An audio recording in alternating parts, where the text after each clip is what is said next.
Sampai hari ini belum ketemu solusi yang paling tepat untuk mengatasi judi online. Hampir semua kalangan dan usia terjerat judi online. Yang jadi korban terbanyak adalah anak muda. Dari usia anak 10 tahun sampai umur 30 tahun. Sialnya, korban judol juga mempunyai hubungan erat dengan pinjol. Anda main judi online 2-3 kali bisa saja menang, berikutnya akan kalah. Nah, disitulah pinjol dengan gencar menggempurmu dengan tawaran uang untuk deposit. Ini lingkaran setan. Berbagai upaya telah dilakukan segenap warga negara ini untuk menyikapi judi online. Dari tokoh masyarakat, budayawan, seniman, aparat, pemuka agama, semua menyerukan pemberantasan judi online. Yang paling lucu tentu saja solusi-solusi dari pemerintah. Bersama saya Paksir Salid, mari kita ngerasani lingkaran setan judol pinjol yang banyak menjerat anak-anak muda bangsa kita.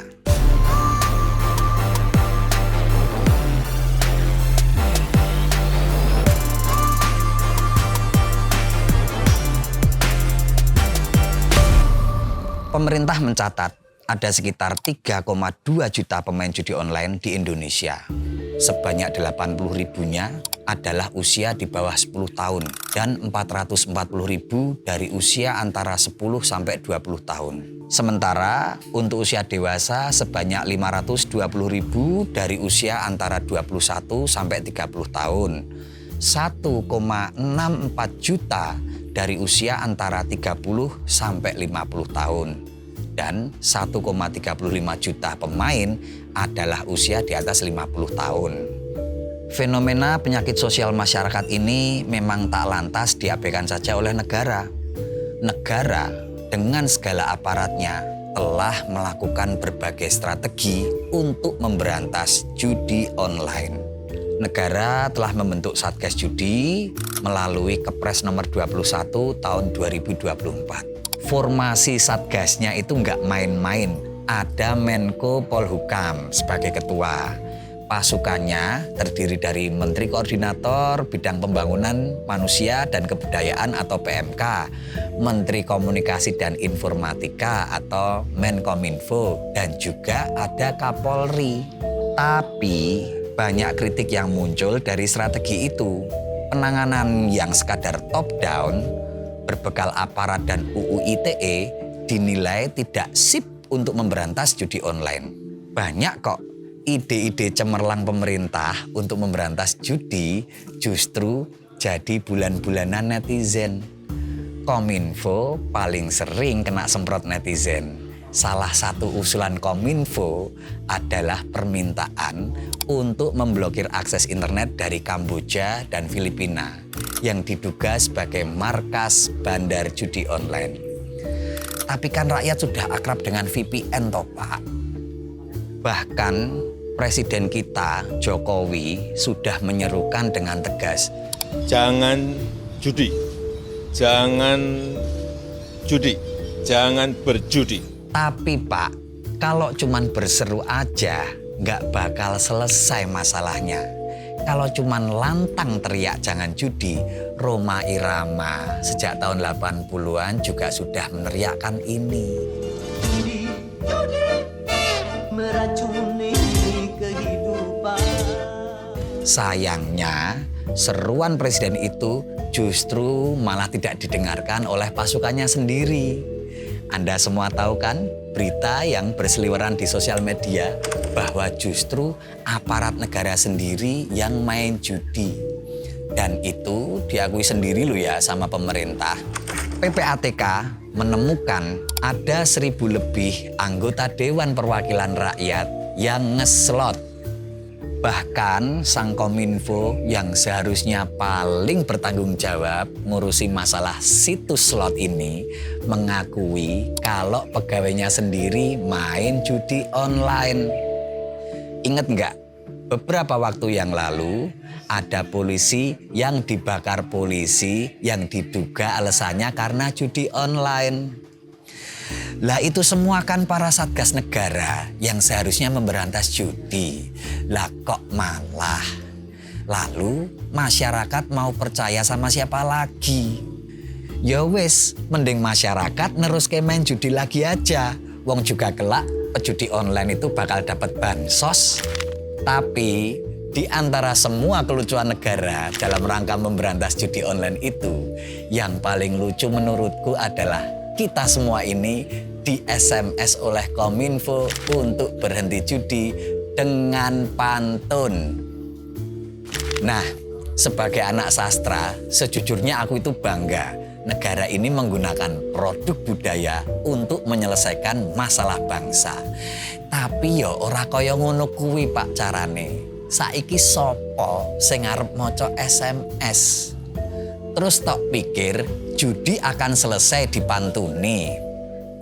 Nah, nanti yang jadi menarik kalau para bandar judi juga memakai pantun untuk mengiklankan slot.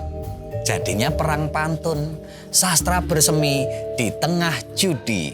Tapi yang jadi perkara yang bisa kita rasani hari ini adalah rentetan dari dampak judi online ke pinjol yang lalu menyerang anak muda kelas menengah ke bawah di negara ini.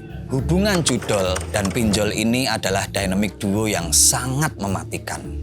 Ketagihan ngeslot, kalah, mau depo, ndak punya uang, pinjol datang menawarkan solusi yang sangat cepat. Akhirnya terjerat ketagihan judol dan lalu terjerat utang pinjol. Akhirnya frustasi, mental health-nya kena, lalu banyak yang bunuh diri. Pinjol ini juga sudah lama menggerogoti bangsa ini. Tapi ya lagi-lagi, negara malah memble dalam menertibkan pinjol.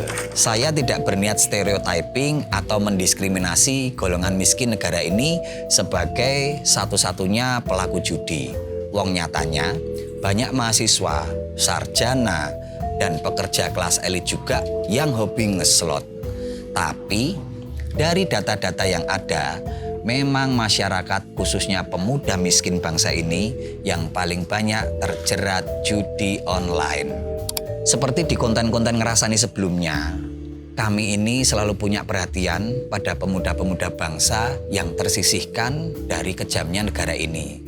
Sudah madesu, masa depan suram, tidak dapat lanjut sekolah, mau kerja UMR-nya rendah, sekarang terus-menerus digempur ilusi menjadi kaya dengan cepat lewat judi online yang gagal dikendalikan oleh pemerintah. Semua manusia disadari atau tidak disadari menyukai impian atau hasrat untuk menjadi kaya mendadak.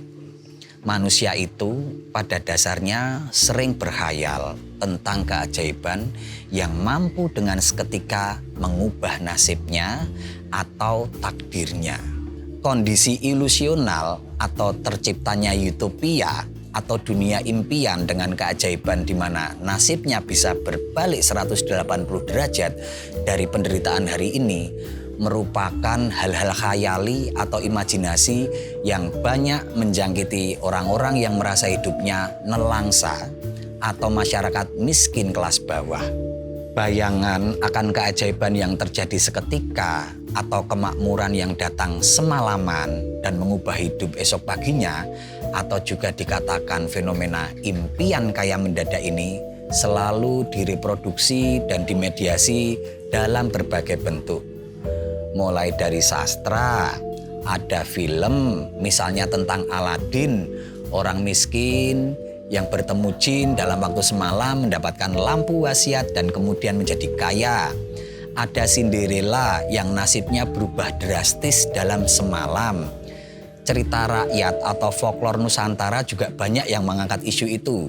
Bawang merah, bawang putih, di mana nasib rakyat miskin berubah drastis ketika bertemu keajaiban telah tertanam di alam bawah sadar manusia, menjadi wacana, dan bahkan mendorong manusia untuk mempercayai fenomena tersebut. Gejala psikologis manusia inilah yang membuat judi online dengan sangat mudah menawarkan utopia kaya mendadak bagi manusia, terutama manusia yang rentan secara ekonomi, terjepit keadaan, dan berhasrat segera keluar dari zona kemiskinan. Ada jurnal ilmiah menarik tentang judi yang mengkaji tentang judi ini. Judulnya adalah The Psychology of Lottery Gambling, ditulis oleh Mark de Griffiths tahun 2008, yang isinya tentang jebakan atau ilusi judi yang membuat manusia ingin cepat kaya. Kalau kata kawan saya, Muhammad Faisal, seorang pakar psikologi anak muda, ada kecenderungan manusia yang mengalami distorsi berpikir. Ada kesalahan berpikir secara terstruktur dalam memecahkan isu atau masalah keuangan. Bias berpikir itu lalu beranak pinak menjadi illusion of control, bahwa manusia merasa memegang kendali ketika berjudi, padahal dia sepenuhnya dikendalikan oleh bandar dan mesin slot. Slot dengan jitu menyentuh watak khayali manusia dengan berbagai manipulasi yang awalnya menjerat pejudi dengan kemenangan semu, tapi lama-lama terkeruk juga uangnya. Ilusi judi ini jadi masalah purba bagi peradaban manusia. Sejak zaman nabi-nabi dulu, manusia sudah terjebak dan terjerat oleh judi dalam rangka menggandakan kekayaan atau mendapatkan uang dengan cara yang mudah dan cepat. Dalam lakon wayang Jawa, Pandhawa itu juga kehilangan kerajaan dan juga kehilangan kehormatan istrinya juga gara-gara judi. Cuman hari ini saja mekanisme judi jadi sangat mudah melalui HP dan bisa online. Sialnya lagi, ngeslot ini dinormalisasi dalam pergaulan anak muda kelas menengah ke bawah di negara ini menjadi sesuatu yang keren. Ngeslot dianggap lumrah dan normal. Jadi kalau ada pelajar yang ngeslot itu dianggap lumrah dan normal oleh peradaban kita. Judi slot menawarkan sesuatu yang keren dan menyenangkan. Kesenangan itu dengan sangat cepat akan menular. Ketularan sesuatu yang keren itu merupakan akibat dari pengamatan dan interaksi dengan orang lain. Jadi begini, misalnya kamu melihat orang di circlemu ngeslot dan mereka menang, lalu mereka memamerkan kemenangannya itu akan membuatmu terdorong untuk mengimitasi kesenangan dan kekerenan itu. Lama-lama, hal itu akan menimbulkan kecanduan. Orang akan tergoda memperkuat atau reinforcement rasa senang itu atau euforia itu jika berhasil menang slot atau kaya dengan cara yang instan. Dalam artikel yang ditulis oleh Jan Mealino Ecclesia bulan lalu, dijelaskan bahwa euforia dan kekerenan yang terus-menerus dikonsumsi lama-lama akan mendorong pelaku untuk berjudi dengan taruhan modal yang lebih besar. Ada pakar yang mengatakan bahwa candu judi itu telah menubuh dalam diri pemain. Ada tarian dopamin dalam tubuh yang katanya memunculkan nafsu untuk selalu berjudi. Judi juga dinilai membangkitkan adrenalin yang membuat pelaku merasa lebih hidup. Pokoknya mirip pecandu narkoba lah, selalu cemas, ketagihan yang berkala, perlu dosis yang lebih tinggi, kemudian kalau kalah tapi sudah ketagihan, berhutang pada pinjol. Disinilah lalu pinjol masuk dan lalu menambah runyam dan daya rusak semuanya. Pada awal kemunculannya, kontrol sosial masyarakat agak terlambat untuk mengantisipasi bahayanya ngeslot ini. Para orang tua yang seharusnya mengawasi penggunaan gadget anak mereka terkelabui karena tampilan slot ini kan cuma mirip sama game biasa. Berbeda kasusnya dengan judi konvensional seperti remi atau celiwik yang memang tampak mata dan lebih mudah dikontrol oleh masyarakat.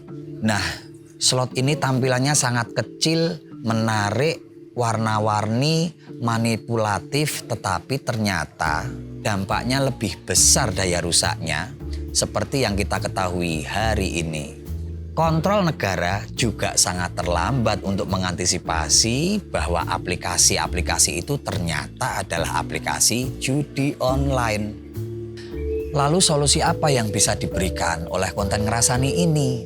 Apakah lalu ngerasani ini cuma bisa rerasan doang tanpa memberikan solusi untuk anak muda yang terjerat judi? Lah emangnya saya ini siapa kok dituntut menyelesaikan masalah bangsa? Wong orang rasani kok dituntut ngasih solusi. Lah wong kita itu punya pemerintah, ada kementerian khusus yang ngurusi masalah kepemudaan loh. Uang pajak kita dipungut untuk menggaji pejabat-pejabat yang seharusnya mikirin ini. Ya biar mereka aja yang mikirin. Enak wae, wis digaji besar. Kok kalau ada masalah ngajak kerja sama rakyat untuk mikirin solusinya, ya rasudi. Tapi mungkin ini bisa jadi sekadar nasihat bijak aja. Yang namanya judi, apalagi judi online, itu yang menang hukumnya itu selalu bandar. Jadi ndak usah berharap kalau judi itu bisa bikin kita jadi kaya.